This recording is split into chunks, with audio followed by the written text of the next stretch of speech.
The year is 795 A.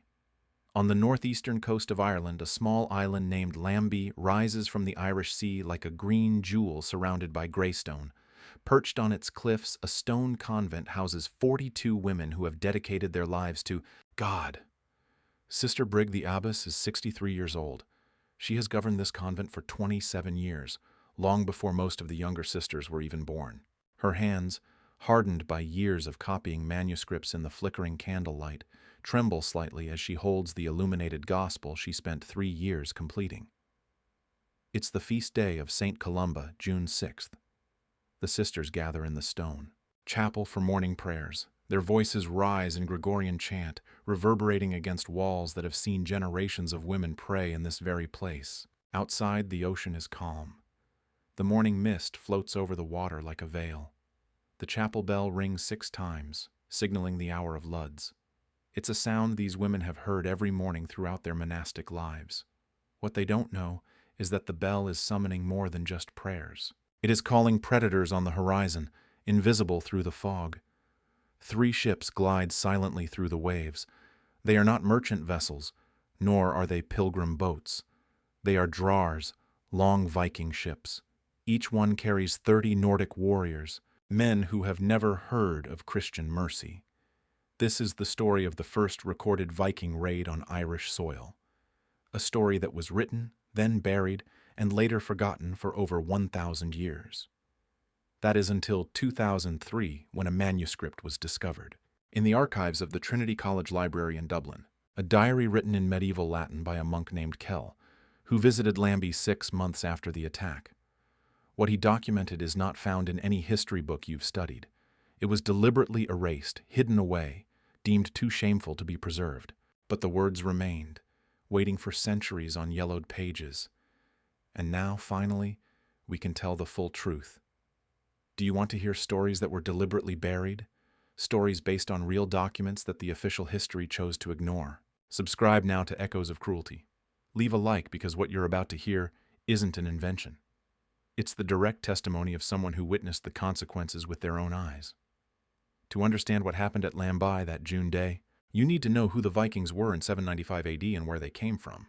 They weren't yet the organized conquerors who had found Dublin in 841, nor were they the sophisticated traders who would open routes to Constantinople, bringing silk from China and silver from Arabia back to the Scandinavian fjords. Back then, they were something much more primitive, much more dangerous, and far more desperate. They were pagan warriors from the rocky coasts of Norway, men who worshipped Thor, the god of thunder, and Odin, the father of all. They believed that dying in battle with a weapon in hand was the only sure way to enter Valhalla, the hall of fallen warriors, where they would fight and feast for all eternity. They came from frozen fjords where life was brutal, short, and relentless, where only the strongest, the cleverest, and the most ruthless survived. Winters often killed half the village from hunger and cold. Scandinavia in 795 was not a land of abundance. It was a land of stone and ice where arable land was scarce, and 3 months of summer had to feed 12 months of hungry mouths, when the population grew beyond what the land could support. Young men faced a simple choice: die of hunger at home or seek fortune across the sea. Many chose the sea. These men didn't know the Christian concept of mercy. Their religion had no commandments against killing. Their gods were warriors who resolved disputes with violence. Their saras celebrated men who died fighting, not men who forgave their enemies. They had no theological prohibitions against killing non-combatants, enslaving prisoners, or raiding places of worship. To them, unprotected wealth was wealth waiting to be taken by anyone with the courage and strength to seize it.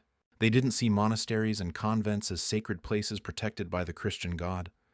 They saw them as undefended treasure troves filled with gold and silver, guarded by people who had sworn never to fight. They saw them as perfect targets, because the Irish monasteries of 795 were wealthy in ways that the impoverished Scandinavians could barely imagine. Centuries of donations from Irish kings, newly converted to Christianity, from nobles seeking to redeem their sins with generous offerings to the church, and from pilgrims leaving gifts at shrines, had filled these holy places with treasures that glittered in the candlelight. Golden chalices forged by master silversmiths and decorated with colorful enamels. silver reliquaries containing fragments of saints' bones embedded with amber from the Baltic and garnets from places as far away as India. Illuminated manuscripts, each page taking weeks to complete, decorated with gold leaves so thin it was almost transparent, painted with rare pigments worth more than gold by weight. Lapis lazuli brought from Persia and purple dye extracted from Mediterranean snails. Processional crosses so large that 2 men were needed to carry them. Studded with precious stones, rubies, emeralds, sapphires, and all these priceless treasures were guarded, protected by people who had taken sacred vows never to wield weapons, never to respond to violence with violence, and never to shed human blood under any circumstances.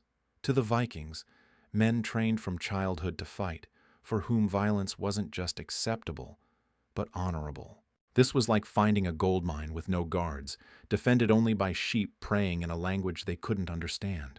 The convent at Lambay was particularly vulnerable, even among already vulnerable targets. It was located on a small island, isolated from the Irish coast by 3 kilometers of often choppy sea. There were no nearby military garrisons or local kings with sworn warriors. There were no truly solid stone defensive walls, just the convent's walls designed to keep the novices inside, not to keep invaders out.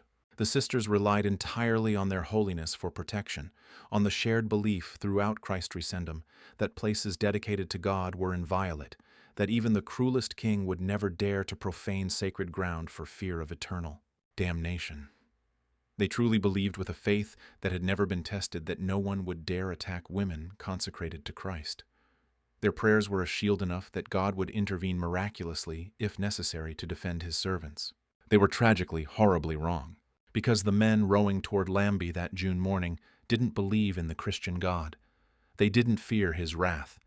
They didn't recognize his authority over them or anything else.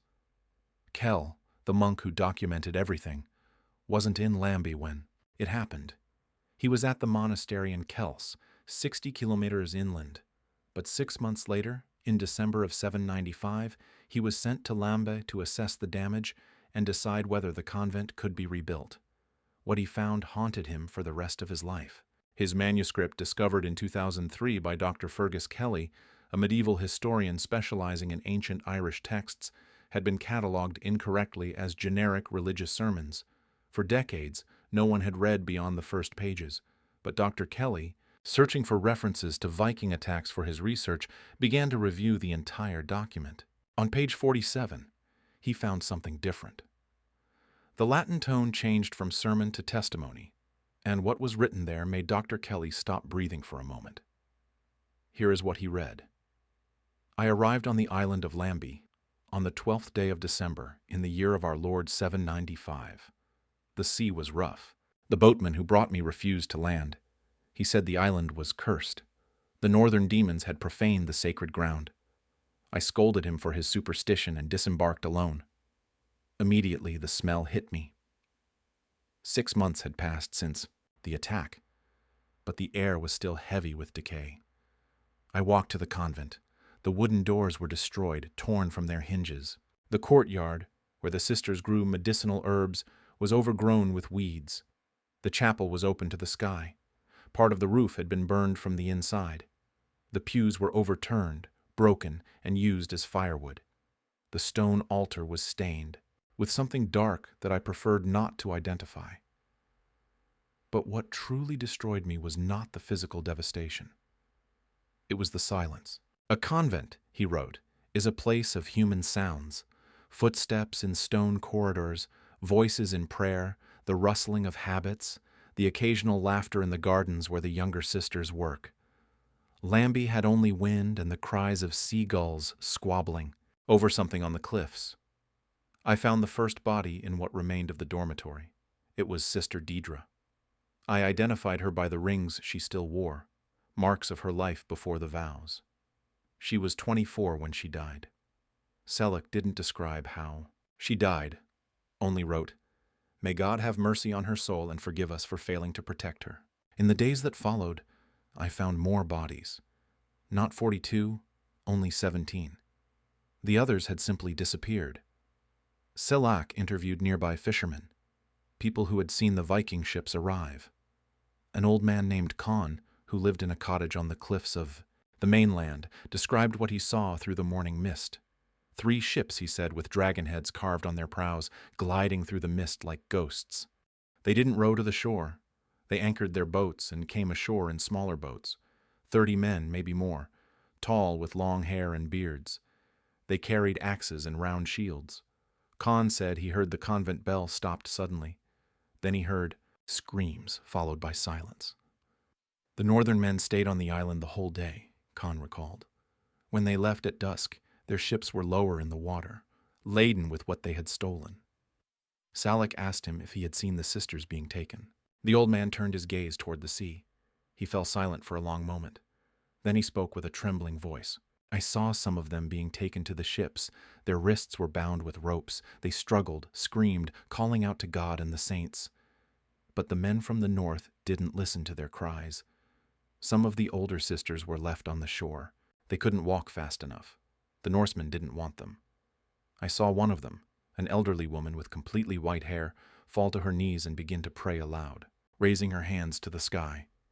One of the invaders laughed, raised his axe. Khan stopped, shaking his head. I won't say the rest. Some horrors shouldn't be spoken aloud. Selek didn't press him to continue. He had already seen the bodies on the shore.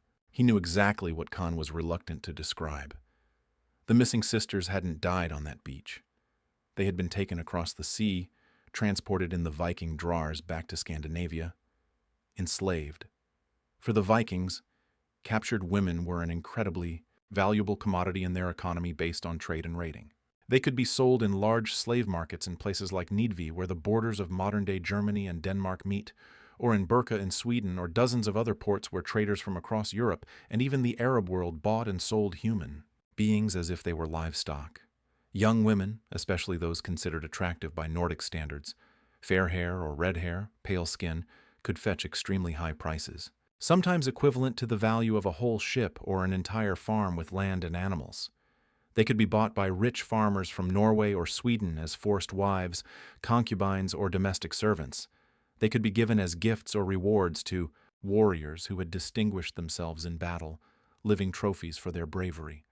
Or they could be kept by the invaders themselves, forced to perform domestic work on Scandinavian farms, cooking, cleaning, washing clothes, caring for animals, working from dawn to dusk with no rest and no choice. The older women, those past marriageable age or considered less valuable because of their appearance, were generally killed outright, or they were sold at much lower prices for forced labor on farms or in mines. The specific fate of each captured woman depended on her age, her appearance, her health, and pure luck on which Viking or chieftain claimed her as part of the spoils. There was no mercy in this system, no consideration for sacred vows or lives devoted to God. They were simply property, things to be used or sold according to the convenience of their captives. Salak interviewed another witness, a woman named M, who lived on a farm near the coast. She saw something that Khan hadn't. She said the Vikings came out of the convent carrying heavy sacks that clinked, gold and silver from the church's relics. Others carried the illuminated manuscripts the sisters had created. They couldn't read them, but they knew they were valuable. Mu also saw the older sisters, the ones who couldn't walk fast enough. They were left on the shore. The Norsemen didn't want them. One of them, an elderly woman with completely white hair, fell to her knees and began to pray aloud. One of the invaders laughed. Morn stopped. Salak didn't make her continue. He had already seen the bodies. He knew what had happened. Salak's manuscript contains a detail that historians still debate to this day. He wrote that he found marks on the walls of the chapel, deep scratches on the stone made with something sharp. They weren't Viking symbols. They were words in Latin, barely legible, hurriedly carved. Missionis 10. Miserordium Nois interpreted this as the last prayer of the sisters, carved while they waited for the invaders. But some modern historians suggest another possibility. Perhaps it was carved later by survivors who returned trying to make sense of what had happened, or maybe by Salak himself as a memorial to the women who never received a proper burial. In 2011, archaeologists from University College Dublin, led by Dr. Jovan Connor, a specialist in medieval Irish monastic sites, conducted systematic excavations on Lambay, At first, they were looking for evidence of Viking settlements from the late 9th century, but what they found was much older and much more disturbing. In a layer of soil dated by carbon-14 to around 795 AD, with a margin of error of about 10 years, they found extensive remains of burned structures, charred wood that once formed roofs and beams, stones cracked by the intense heat of fires that had burned so fiercely they even melted some metals, fragments of typical Irish pottery from the time, bowls and jugs used in monastic refectories, many intentionally broken, not by the wear of everyday use but by deliberate force crushed under the boots of the invaders. Fragments of melted metal which metallurgical analysis revealed once were. Religious objects made of bronze and silver chalices and partons, deformed beyond recognition by extreme heat. These were left behind because the Vikings only wanted precious metals, ones that could be easily melted down and reused, not objects that required effort to process. And bones. 17 human skeletons, all determined through pelvic and cranial analysis, to be female, all showing unmistakable signs of violent trauma at the time of death or immediately before. Skulls fractured by blows from heavy objects, fractures consistent with Viking axes hacking through bone, broken ribs, some showing fracture. Patterns recognized by forensic anthropologists as the result of swords cutting through torsos.